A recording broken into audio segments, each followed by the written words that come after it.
He was once the golden boy with a boyish smile and piercing blue eyes, too beautiful for tragedy until tragedy kept finding him anyway. Leonardo DiCaprio wasn't supposed to last. Not in a world where teen heartthrobs fade by 25, or where actors who peak too young end up parodies of themselves. In the mid-92nd, he was everything the camera adored: rebellious, fragile, devastatingly pretty. But today, the Leonardo we know barely resembles the boy who once shouted, "I'm the king of the world," from the bow of a doomed ship. Now, he's grizzled, intense, elusive. He's an environmentalist, a loner, a legend yet somehow still unreadable. You rarely see him smile on red carpets. He lives in the shadows of his fame, emerging only to deliver roles that peel back another layer of human agony, obsession, or madness. How did Hollywood's poster child for beauty become its patron saint of suffering? What did he lose or choose to leave behind on the long road from Jack Dawson to Hugh Glass, from charming to haunted, from idol to enigma? And more importantly, is the man we see today, Leonardo DiCaprio, finally as he wants to be, or just another mask, worn a little longer than the rest? Before he was Leonardo DiCaprio, the climate warrior, Oscar winner, and king of prestige cinema, he was just Leo, a scrappy kid from Los Angeles with a single mother and a dream too big for the cramped apartments they shared. He once said he got into acting because it seemed like the only escape from the rough neighborhoods he grew up in. No acting lineage, no industry connections, just raw talent, restless energy, and a face that made directors look twice. He began like most child actors did: commercials, small roles in sitcoms like Growing Pains. But even then, something set him apart. He didn't perform, he inhabited. There was a hunger in his eyes, a strange mix of precocious confidence and quiet vulnerability. Then came This Boy's Life, 1993, opposite Robert De Niro, a brutal coming-of-age film that left critics stunned. DiCaprio wasn't just holding his own against a titan, he was challenging him. That same year, What's Eating Gilbert Grape would earn him his first Academy Award nomination at just 19. The boy who could have coasted on looks had proven he could dig into pain, into disability, into humanity. But that wasn't what the world wanted from Leo, not yet. With Romeo plus Juliet, 1996, Baz Luhrmann turned him into Shakespeare's pin-up poet. And then came Titanic, 1997, James Cameron's epic juggernaut. Jack Dawson, the poor artist with a heart of gold, was everything the world craved in a leading man. DiCaprio became the obsession of a generation.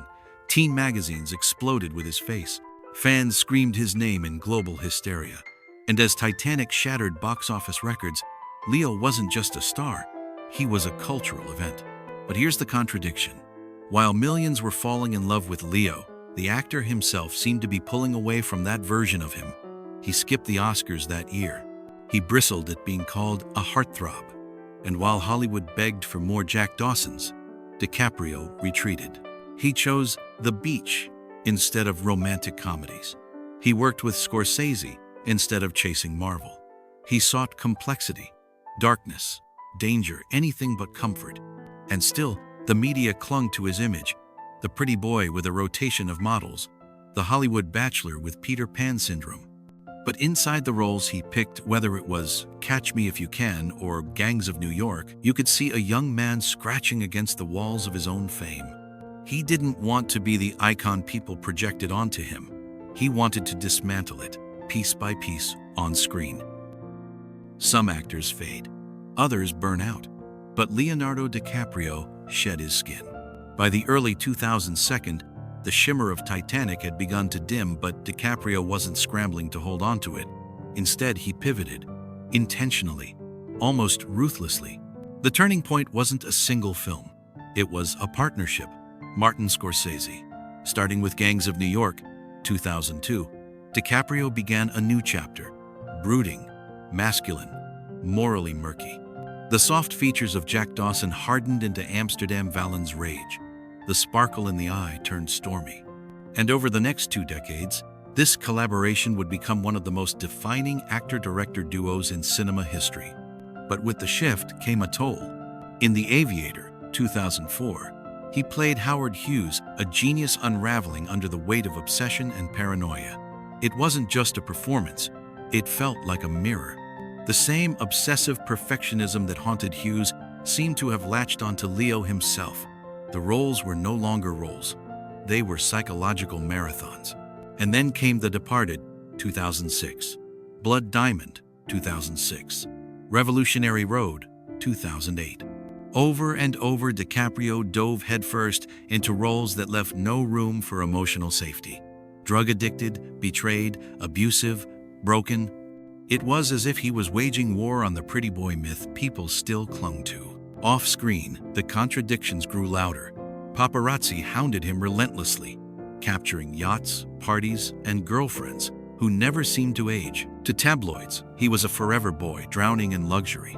But those closest to him described a man who was, ironically, reclusive, private, even lonely. He once admitted in an interview, "I don't think I've ever been completely in love." His performances grew more brutal. Shutter Island, 2010, blurred the line between trauma and delusion. Inception, 2010, explored guilt so deep it warped reality. And then came The Wolf of Wall Street, 2013, a performance so manic, so self-destructive, it was both a satire and a cry for help. It wasn't until The Revenant, 2015, that the transformation crystallized. Filmed in savage conditions, DiCaprio ate raw liver, crawled through freezing rivers, and delivered a performance that bordered on madness. He won his first Oscar, but it felt less like a victory, more like an exorcism. Years of pain, sweat, reinvention finally acknowledged. But here's the irony. By then, he wasn't even chasing awards anymore. He was chasing meaning. The shift wasn't just artistic, it was existential. Fame had stopped being a destination. It had become a cage. And Leonardo DiCaprio, once the king of the world, had become something far more haunting. A man willing to destroy every version of himself to finally become free. He rarely gives interviews. He's not on social media. He avoids late-night shows, avoids marriage, avoids permanence. Leonardo DiCaprio at nearly 50 is not a man in hiding, but a man who has mastered the art of remaining unreachable. When he does appear, it's not in the glow of a red carpet, but in a United Nations assembly, delivering urgent pleas about climate change, or in satellite photos of the Amazon, or speaking alongside Greta Thunberg. The once dubbed model slayer has become an unlikely environmental sage. Private islands, rewilding projects, investments in climate tech. For DiCaprio, the planet has become the role he refuses to phone in. And yet, the world can't stop looking at him. He still commands headlines, sometimes for his girlfriend's ages, sometimes for paparazzi shots of yacht vacations, always for the question, who is Leo, really? A paradox. A man who has everything, yet remains emotionally untouched. A heartthrob without a public love. A recluse who still opens movies with $100 million budgets. But look closer, and you'll see the thematic through line. Grief, loss, obsession, regret. In Once Upon a Time in Hollywood, 2019, DiCaprio played Rick Dalton, a fading star drowning in nostalgia and alcohol. It was the most meta performance of his life. He stuttered, he cried, he begged for relevance. And beneath the character's desperation, there was a flicker of something frighteningly real. It was Leo confronting himself. His face has aged not drastically, but enough to mark time. The jawline isn't as sharp, the eyes are more tired, but the intensity is intact. More than ever, DiCaprio plays men on the brink, morally ambiguous, emotionally scorched. Characters haunted by the gap between who they were supposed to be and who they became. In his private life, he remains a cipher. Friends call him loyal. Critics call him emotionally stunted. Some say he fears commitment. Others say he's simply focused. But in a world obsessed with oversharing, DiCaprio's silence is deafening and powerful. He has become not just an actor, but a curator of his own mythology. No public meltdown, no tell-all memoir, no social media gaffes, just performance after performance that strips away a little more of the man we thought we knew without ever revealing the whole. Leonardo DiCaprio didn't age the way Hollywood expected him to, and that may be his greatest performance of all. He could have coasted on nostalgia, played charming dads in romantic dramas, sold cologne, joined a franchise. Instead, he walked away from every easy win and walked straight into discomfort, into characters who bleed, spiral, and suffer. He traded applause for scrutiny, stardom for seriousness. He didn't just want to be great.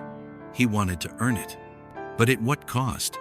Emotionally, DiCaprio often feels unfinished. There's a guardedness to him that never went away, not in his roles, not in his life. He rarely speaks about love. He avoids politics, except for the climate. His personal milestones are mysteries. No children, no long-term public relationships, no obvious home base. And yet, artistically, he's never been more whole. He's become a kind of ghost in the machine, appearing only when he has something urgent to say through film. Whether it's a stockbroker spiraling in greed, the Wolf of Wall Street, a frontiersman devoured by vengeance, the Revenant, or an aging star confronting irrelevance, once upon a time in Hollywood. His characters have become warnings, cautionary tales. DiCaprio doesn't offer comfort, he offers confrontation. So, has he aged well? Yes, just not in the way people expect. He hasn't tried to preserve his youth. He's tried to preserve his purpose. And in doing so, he's aged artistically, emotionally, and professionally with an integrity that's almost extinct in Hollywood. But is he more himself now, or a different person entirely? That depends on whether the real DiCaprio was ever known to us at all. Perhaps the boyish grin from Titanic wasn't him, and neither is the quiet, brooding man we see today.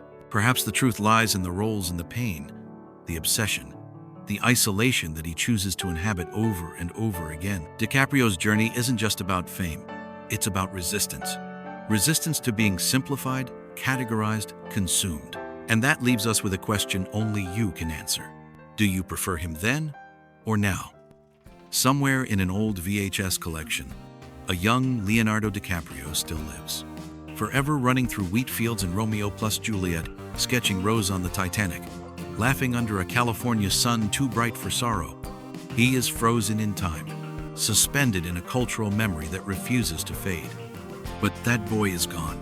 In his place stands a man who has seen the machinery of Hollywood from the inside out and chose to remain apart from it.